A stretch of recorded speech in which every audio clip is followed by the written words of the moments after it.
Obviously, we need to consider price when we buy and sell silver, but there's so much more to silver than just the dollar amount that it is assigned to it based off of the markets. In this video, we are going to discuss the real reasons why we should be stacking this metal beyond the hype. Let's explore.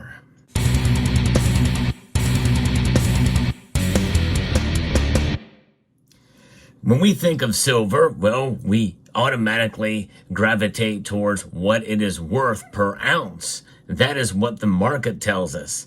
And the market is essentially a construct of man's invention. There's no question about that. So should we trust it for the value of silver? Well, for those of you who've been a fan of this channel for long enough or been watching my videos, you know that I believe there is a difference between price and value. And that value proposition, I think, is paramount to understand. And sooner or later, I believe that the price is going to reflect the value truly. And what that is going to be, I'm not going to be able to tell you in this video. But one thing is for sure, silver does have a lot of importance in our everyday lives in terms of its use. It is the most versatile precious metal and the most versatile metal in the periodic table. That's right, there's over 10,000 uses of it. And I think that's a good reason to buy it.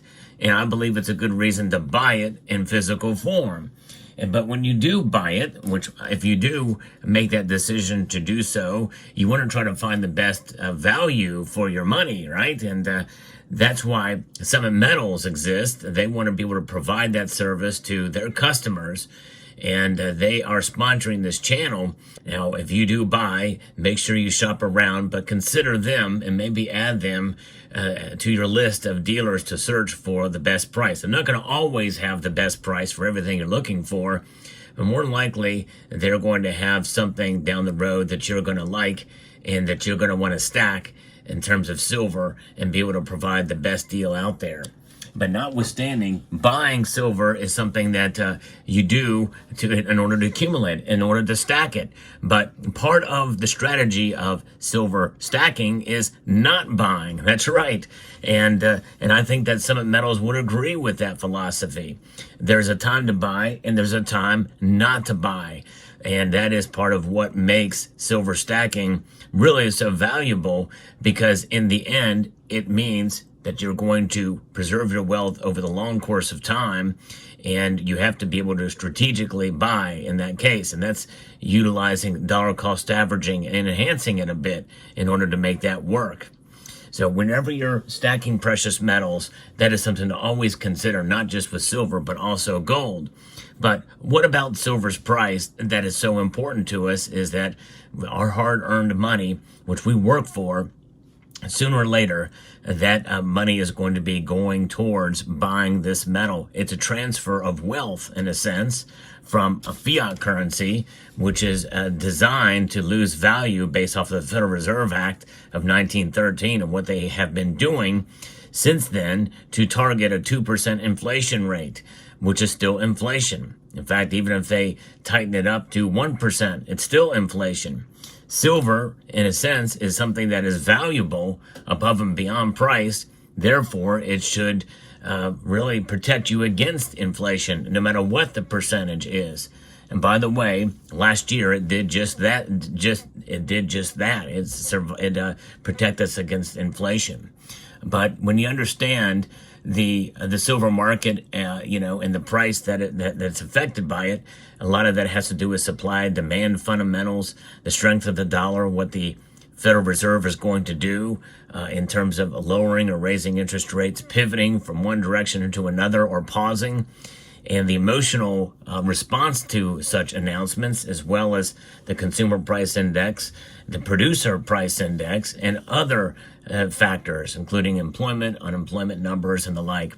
All of that weighs on price. And usually, if those numbers are bad, well, silver tends to do better, but not always. And again, it is a very emotional market we live in. And so therefore, the price may not reflect the value at any given point in time. Many people feel that the markets are manipulated. And they are. It's not just in silver, but other commodities and other areas of the market, because they're imperfect, and in some sense they're corrupt because mankind is involved in it with an agenda. And usually there's a political agenda, and there's a geopolitical agenda and events that can affect these markets. And so this is why we see wide swings in the price of silver, because there's so much use that you get out of the metal, and there's so many different factors that can weigh in on the price. And it's such a complex market, even though it is small, its market cap compared to others, that it does have a dramatic impact on price. But when you think about silver as a savings vehicle outside of the system from which we find ourselves apart, that makes it much better and much easier to digest holding on to silver and buying silver, because it is, in a sense, incorruptible in its physical form. And there have been times when the physical price is different than the spot price, than the market price. That is crucial to understand. In fact, even now, even though there is less demand for physical silver bullion, much like what you see here, the price is going to be different, especially when you go to sell it. And that is something crucial to understand, because you're not going to get as much back for it, usually under spot, if you go to sell it to a dealer. And so that understanding is something that is reflected upon the true price discovery of silver, which is when you go to sell it. On the opposite end, during the attempted silver squeeze movement, we saw the exact opposite situation, where there were dealers willing to pay you up to $10, $11 above spot price for one of these, a Silver Eagle. That's right. Can you imagine that today? No, it's not going to happen. You'd be lucky to get spot price for this, maybe even a little bit under. There's just not as much demand out there. And when we think about silver, we obviously must also think about gold. And many people are frustrated in terms of the price performance because of the widening ratio between gold and silver, which was near 90-1 as I record this video. And so when you think about that, people get very upset because silver is not performing as well as gold is. And there's reasons for that. And understanding the market dynamics really should set your mind at ease, because gold is a metal that is treasured. It is held. It's held by central banks. It's reacting differently than silver. There's not a wider divergence than we've seen now as an average between gold and silver. And that is something that we just have to learn to accept and understand. And that is likely not going to change anytime soon, which means that we are dealt with the cards we have. And I believe that sooner or later, we are going to see silver, like gold, still continue to preserve your wealth. In other words, adjust for and hedge against inflationary forces, just in a different way, in a more volatile way in terms of the price. And so we know that silver has and will continue to perform in that manner. That has not changed. That has been constant. And it has been documented by others who have tracked their purchases through time, and so they reflect it. There's a way to lose big in silver, and there's a way to win big in silver. Both of those extreme positions I have seen and heard talked about in the comment section and others in this community for quite a long time. And that is something that is not going to change. There's other people who say, well, silver's just been flat for them. And how do you measure what being flat is where it's not performing? Silver is not there to perform for you. It is performance in and of itself. In other words, its existence is merely what is so attractive about the metal, because it exists as a savings vehicle outside of the system.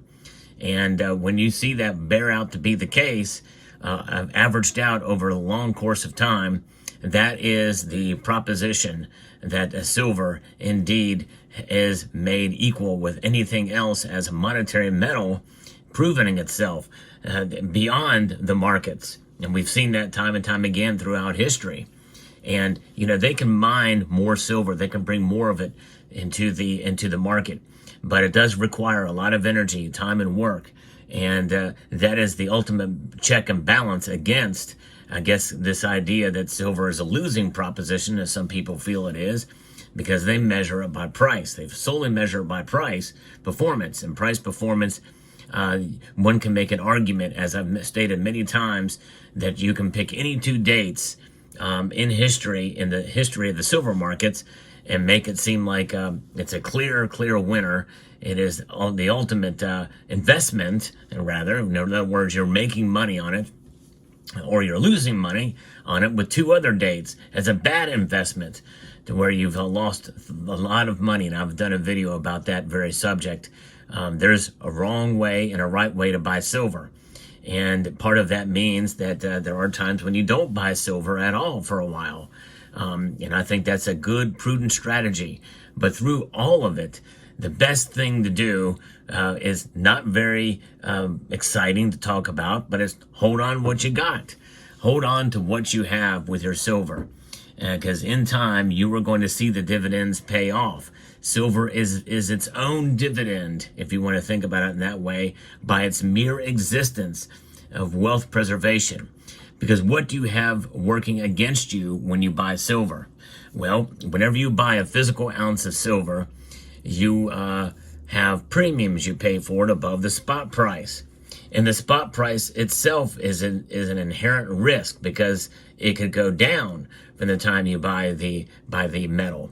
So let's say you buy this 1 ounce silver Libertad here, and you pay $4 above spot for it, and spot price drops $2 the next day.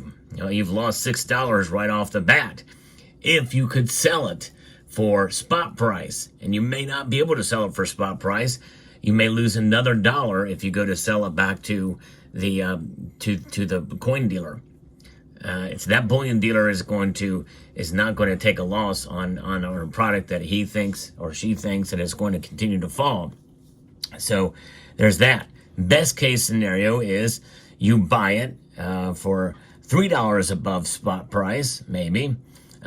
Or maybe even you get a really good deal on it somewhere, and you buy it for maybe $1 above spot or spot price. There might be a spot deal out there. And then the next day the price doesn't change and you sell it back to the same dealer. They are not going to give you what you paid for it. They're going to take $1 or $2 back of spot probably for it, unless you're very fortunate and they decide to go ahead and take it back. There are rare exceptions where they may do it. You get it back for the price you paid. But generally, that premium is gone. Whatever premium is there that's on your silver product disappears overnight whenever you leave, if you sell it back there, unless you do a peer-to-peer transaction or sell in some other way. That's the only way it's going to happen. So it's about time. Time is on your side with silver, and you enjoy the beauty of it. It is beautiful, and I think holding it, this is one of the rare cases where there's more variety with silver products out there than anything else. And some people like the natural patina that will show itself over the course of time on some silver products. It's very, very nice. And so enjoy silver and understand that there's more to it than just the price. And when you think about that, and you think about it through the long course of time, that the price will just fall into place and reflect its value for you. And really, it is more personal than anything else. Price will fall into line with the value of the silver in due course. So I hope you found this video encouraging, insightful, and educational. Would like to extend a multitude of gratitude to each and every one of you for taking the time to watch, and to encourage you to please rate, share, comment, and subscribe.